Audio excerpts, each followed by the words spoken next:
Hello and welcome back to another video. Today I'm going to be showing you exactly how you can change your flight ticket date with United Airlines. Now this is a very quick and simple thing to do, so make sure you watch this video all the way to the end so that you don't miss any important steps.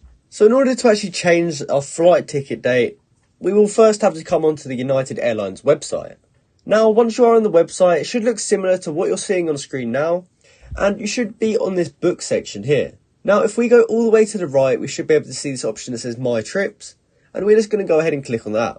From there, we'll have to put in our confirmation number and also our last name, and then from there, we can search and hopefully find our trips that we've booked. Now, from there, you'll see a few options like this. From there, you'll see some options like this, and since we're trying to change the flight ticket date, we're going to go ahead and choose Change Flight up here.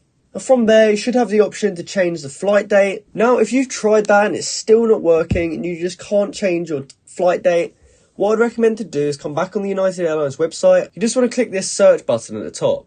From there, we can type change date and then click enter.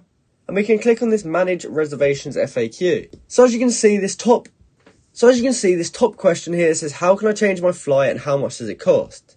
And it says, if your trip is coming up and you're more than 1 day away from departure, you may be able to change your reservation with no fees. So basically what this means is if it's not working for you, it probably means you're less than 1 day away from departure. And unfortunately, it might not be possible. So that's how you can change your flight ticket date with United Airlines. I hope you found this video helpful. And if you did, please comment down below to say this video helped you out. And like and subscribe for more content like this. Thanks for watching.